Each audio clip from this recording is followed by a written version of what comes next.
This is Tall Tale TV, your podcast for sci-fi and fantasy short stories. Of Bandits and Bad Magic by Lesley Herron. Chapter 17, Alcimena. The sun cast warm, flickering rays off the gentle, flowing waters of the river. Dragonflies buzzed from reed to reed, and the occasional waterfowl could be heard calling somewhere in the distance. A peaceful and serene moment, ruined only by the sound of Errik losing his lunch into the weeds. 14 days aboard a massive cargo ferry had made him giddy to plant his feet on solid ground. The river itself was over a mile wide, making for a nauseating commute. He had been lucky to keep anything down this far, and was a little surprised he had managed to make it off the boat before it all came back up.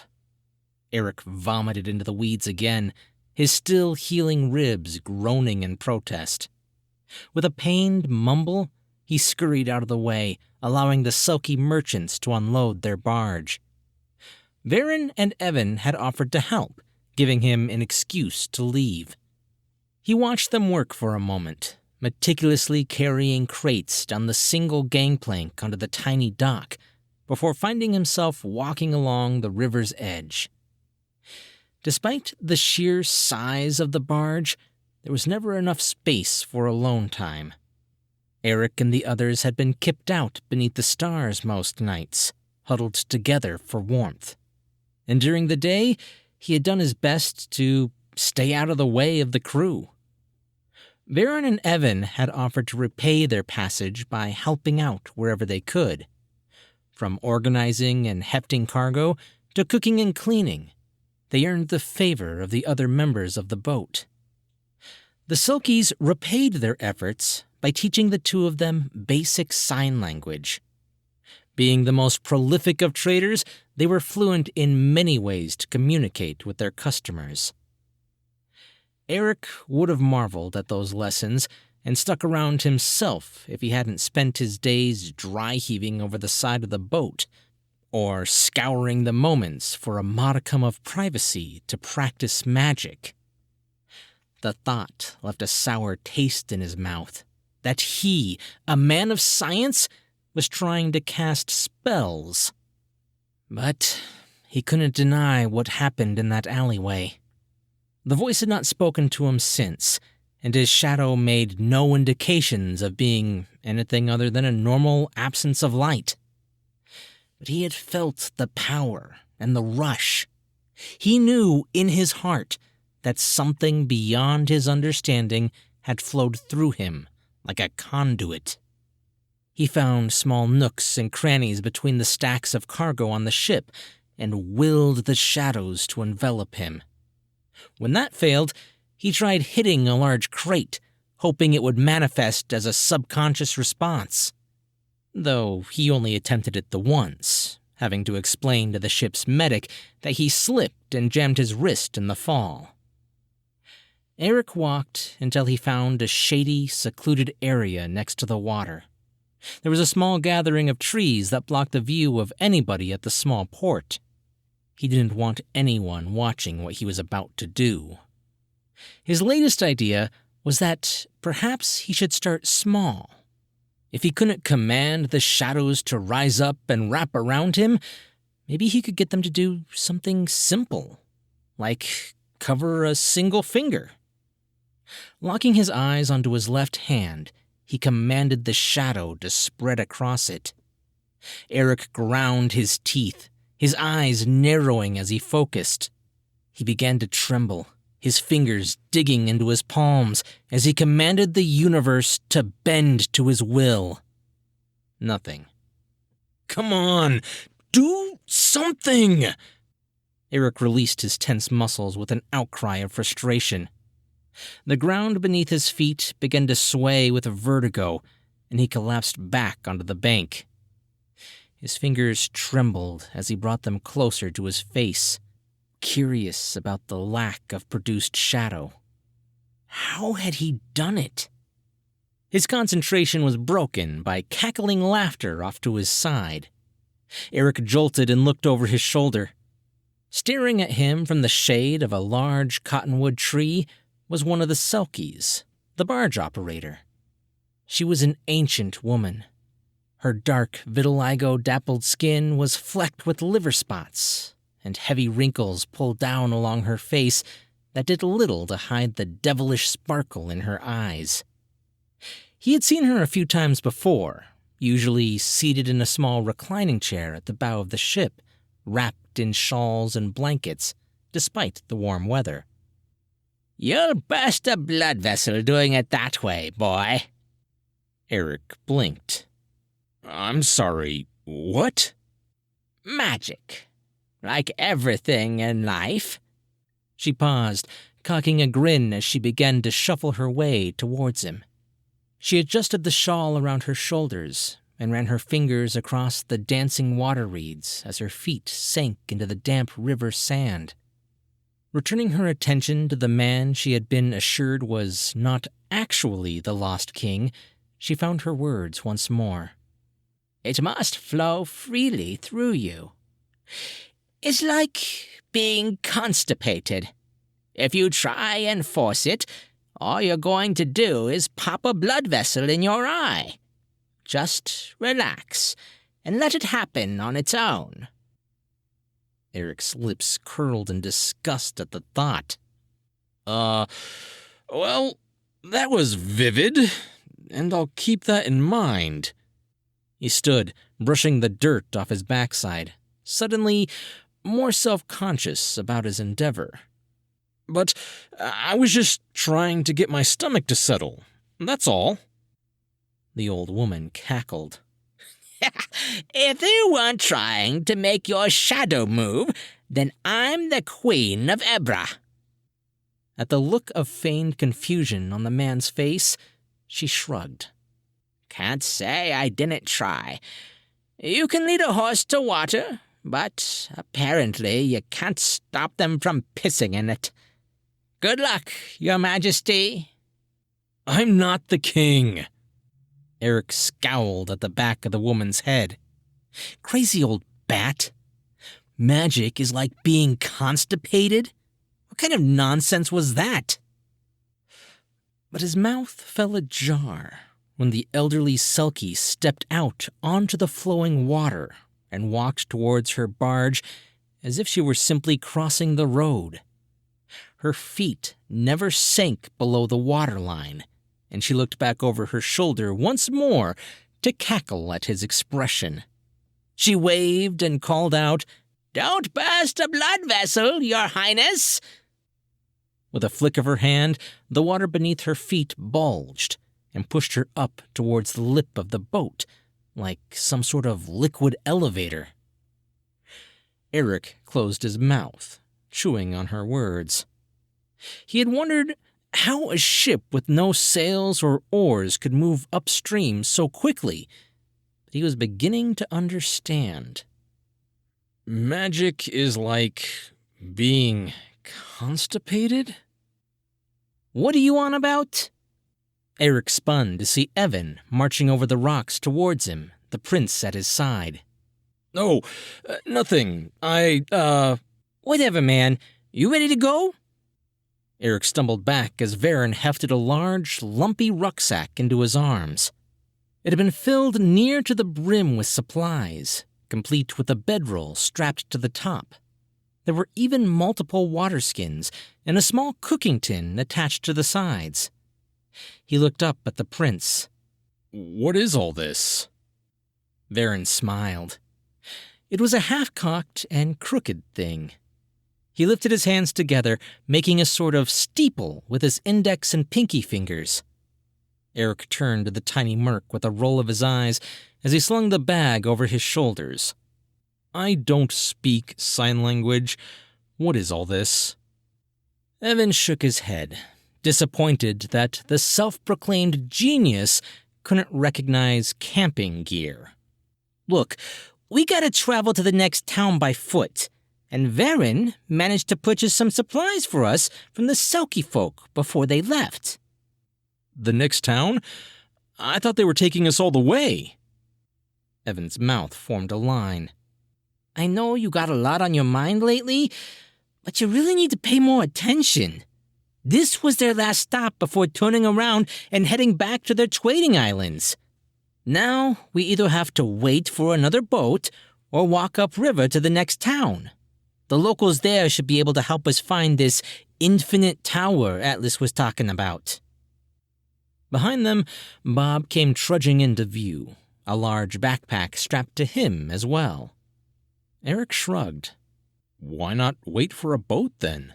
Sounds easier than walking for several days. Herron held up his fists like a boxer, rotating the top hand in several vertical circles. Evan nodded. He's right. It's too dangerous. With that bounty on your head, we don't want to risk trusting some random crew. Safer to walk and keep a low profile. Errik nodded grudgingly as he fell in line behind the other two. On the bright side, he would have plenty of time to practice not being constipated. As it turns out, emptying your mind and letting it flow was rather more difficult than it sounded, especially when the simple act of walking along a rocky riverbank relied heavily on paying close attention. The tip of one of Erik's sandals caught on a gnarled, upturned root, causing him to stumble. His other foot, moving to catch himself, slipped on a stagnant mud puddle, and he pitched forward into the ground, the weight of his traveling pack slamming into his back. Dude, what's with you? That's like the third time you've tripped in the last 4 hours. Evan stopped, motioning for the prince to help him. The two of them hefted the doctor back to his knees, where Herron pulled him the rest of the way to his feet. Errik clutched at his ribs, the throb of pain shooting all the way into his fingertips. Oh, yes, I'm fine. I'm just... He hesitated, wondering if the tiny merc would find his response silly. He shrugged a little and barreled on. I'm just focusing on not focusing. Evan blinked a few times at him before a wide grin curled up his face. Right! Does this have something to do with your imaginary shadow friend? Errik huffed, casting his gaze elsewhere. I knew I never should have told you. Typical. Even this far away from his brother, he was still able to experience something comparable to his cynical sarcasm. He had filled in Evan about everything that had transpired in that alleyway, to which the tiny merc had suggested that maybe the tracking mage was burning more than just incense in his shop. Evan raised a playful eyebrow, elbowing him in the leg. Question is it just your shadow, or does mine talk to you too?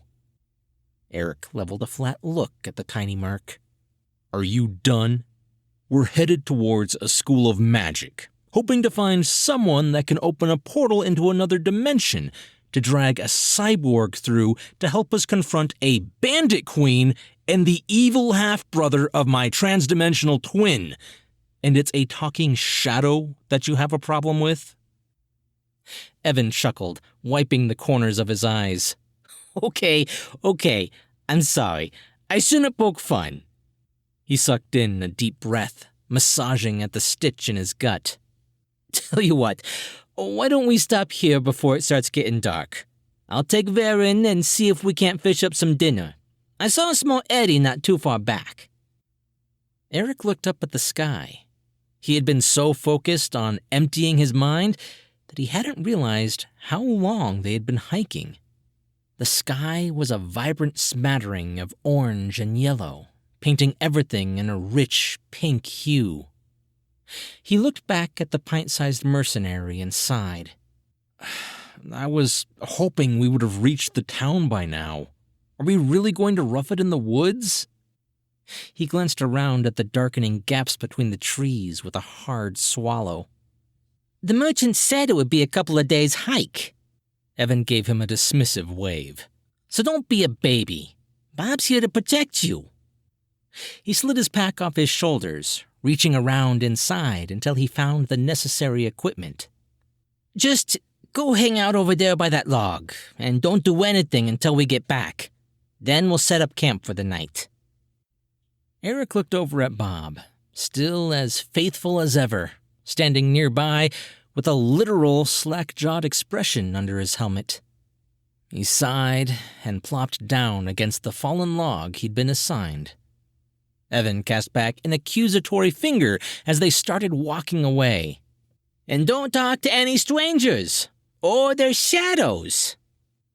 Errik hurled a small branch in their direction, but the merc's laughter was already disappearing around a bend. Despite himself, he smiled at the joke. He knew Evan was just giving him a hard time, and recognized full well why he had opted to fish rather than use the provisions in their bags. Evan was giving him a chance and the privacy to practice alone, without worrying about judgment from anyone watching. He tossed his pack against the log and nestled himself against it, reclining to look upon the darkening forest. He could hear the rushing of the river behind him, and the setting sun cast the sky ablaze, the colors shifting from soft pinks to oranges splashed with red. Long shadows were cast around Errik as he focused on a nearby thornberry bush. Just let it flow. The dancing shadow was hypnotic, and he found himself sinking into his pack a little deeper. His body was settling, all the aches and pains from the hike slowly dissolving in the warm breeze rolling off the water. Just let it flow. An echoing honk sent Errik's heart straight into his throat as a goose-like creature came crashing down, slamming into him with a wild flap of its wings. He shoved the bird off him, struggling to catch his breath as he swore at the creature. It gave him a disapproving look and another honk as it rustled its feathers and waddled off towards the water. Errik cast around a wary glance, checking to see if the others had witnessed him being attacked by a bird. His heartbeat was returning to normal when he noticed the world looked strange. Something was off. The leaves of the trees were still rustling, and the nearby thornberry bush danced with the gentle breeze, but their shadows, all of them, had gone still. It was a surreal moment, like staring at a living painting. Well, that's interesting. Errik all but climbed out of his skin at the icy cold breath that ran down the back of his neck from his ear. The spell broke, and reality came crashing back in, the shadows once again obeying the laws of physics. Ah, bring it back. I liked that. Errik's heart was pounding once again, but his grin was ear to ear. So, I didn't imagine you. Where have you been? He looked around, unsure what he was expecting to see. Despite the dwindling light, his shadow was sitting at an unnatural angle across from him on the ground. 2 yellow eyes blinked up at him. It waved. Didn't leave. Been here. I've been trying to talk to you for weeks. My friends thought I was going insane. Why didn't you answer? Why would I? You're boring. Boring? You ignored me for 2 weeks because I'm boring? Errik scowled at the smug smile staring up at him. He knew there were extenuating circumstances at play here, but it was an extreme blow to his ego that even his own shadow found him boring. There was a long pause, and then an over-dramatic sigh. Fine. If I'm so boring, why did you come back? Errik relaxed back into the log, watching his shadow imitate him. You made the shadow stop. That was a neat trick. Do it again. Errik glanced down at his own fingertips before returning his gaze to his shadow. You're the little sprite that ate my shadow, aren't you? Yes, tasty. Thank you. And you did all that stuff in the alleyway. Yes, that was fun. Let's do that again, too. So then, wouldn't it be your magic that stopped all the shadows just now? It shook its head. Nope, don't have shadow magic. You do. Errik furrowed his brow. His hypothesis did not seem to be holding up. How could you be a shadow and not have shadow magic? You covered me in shadow armor. The creature shifted positions and then stuck a finger in its ear, digging around for a moment before flicking away an invisible wad of earwax. Getting bored again. Hold on. Not wanting to wait another 14 days to get a chance to speak with it again, Errik chewed his words before blurting out, "What's your name?" Caught off guard by the question, the shadow took several long moments to answer. Can't remember. People just call us Wraiths. Maybe that is my name? Errik felt a shiver run down his spine that had nothing to do with magic. Wraith. Was this thing some sort of lost spirit? He swallowed and put his analytical mind before his primal instincts. Okay, Wraith, you are obviously much smarter about this than I am. Just a few more questions? Fine. Wraith raised one hand, twisting his fingers into the shape of a barking dog. Shadow magic moves shadows. Fun, but useless. Errik frowned at that. He had just learned he could use magic, and within minutes, someone had already told him it was useless. Wraith raised his other hand. I use shade magic. Much better, see? Black swirls of inky smoke began to rise off the ground like mist, before snapping back down into the form of Erik's shadow. But shade is just another term for shadow. He was desperate for answers, but knew prodding the little creature for them could cause it to leave again. Wraith gave him a patronizing stare. Shadow is just darkness. Shade is soul. Something clicked. Errik fished his journal from his personal bag and flipped it open to the page where he had doodled the little inky creatures and the bug they had consumed. Wait, if that's what you are, how come I didn't die when you ate my shadow? I mean, shade. He could hear a small giggle somewhere in the back of his mind. Why eat all your shade? Too much to eat at once. Better to nibble now and then. Errik went pale. You're slowly killing me, then. Wraith waved a hand dismissively. Shade grows back as fast as I can eat it. This way, you stay alive and I stay strong. Strong enough to protect you. Is good deal. Thankful for that tidbit of information, Errik relaxed a little. Okay, so basically a mutualistic symbiotic relationship. I can handle that, I think. His shadow blinked slowly up at him, its shoulders heaving another overdramatic sigh. Bored again. Errik huffed. Having to speak plainly all the time was like constantly trying to talk to a group of 3-year-olds. Fine. One last question, then. He paused, mulling the words around in his mouth like wine. Could you help me learn shadow magic? A crease of light split a grin across Wraith's face. Interesting. Maybe. Their conversation was cut short by the snapping of branches from behind him. Someone was creeping up from around a small outcropping of rock. He raised his journal over his head as he slowly climbed to his feet, ready to pummel whatever sorry sod had decided to sneak up on him. "Hey man, I told you not to do anything till we got back. Why'd you start a fire?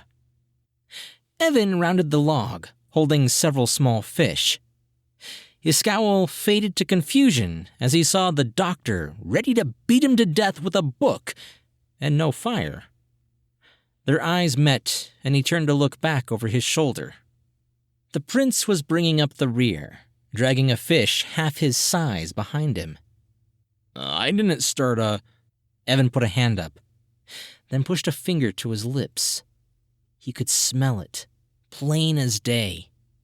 It wasn't a typical campfire. The scent wasn't that of damp earth or dry kindling, but of something man-made.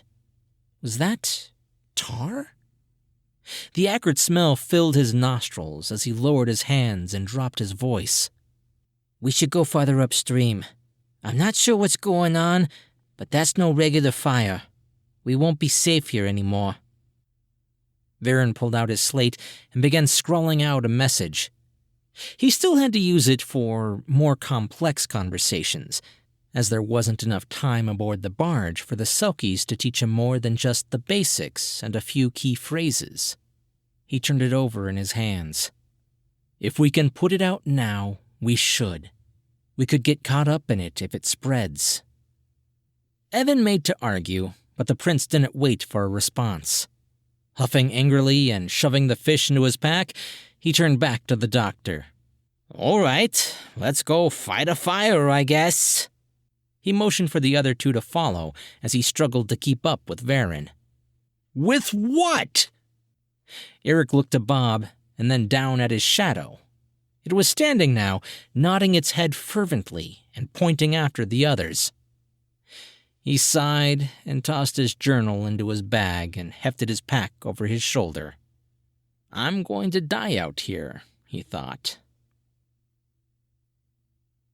In the gloom of the oncoming night, a raging forest fire would be easy to spot. Thankfully, the smoke told them it wasn't to that point yet.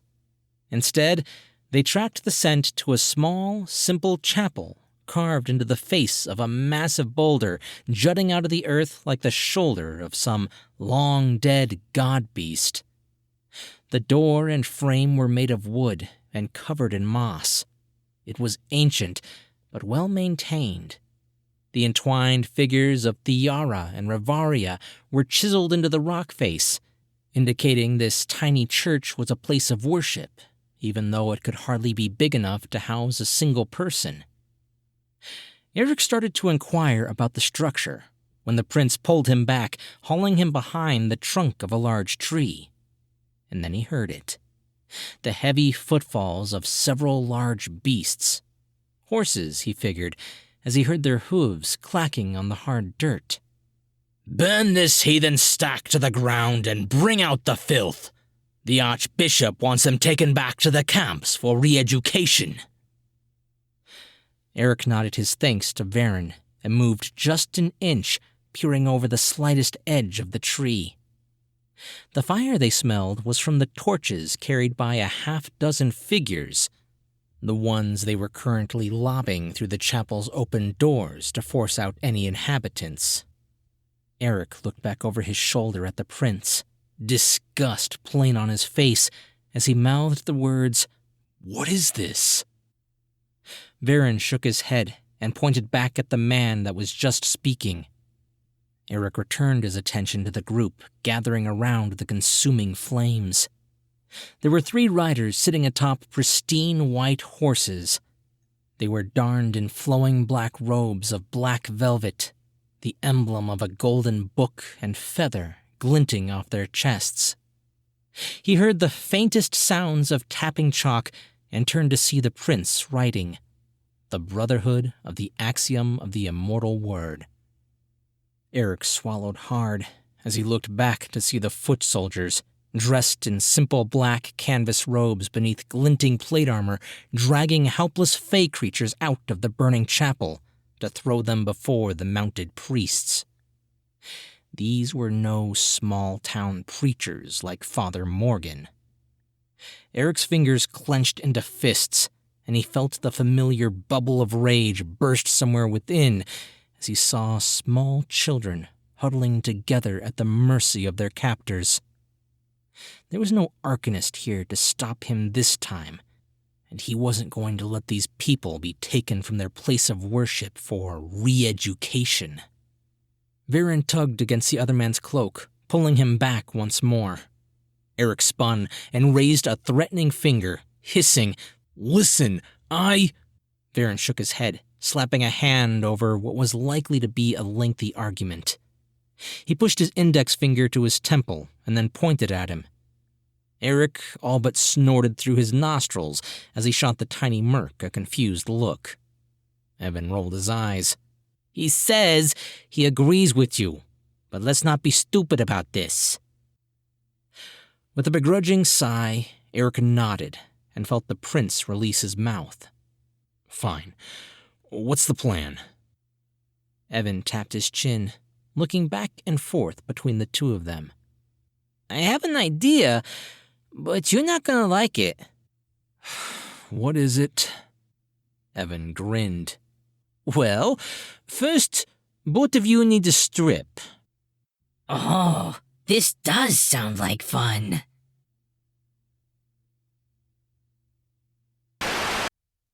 Of Bandits and Bad Magic is Book 3 of the ongoing series by Lesley Herron.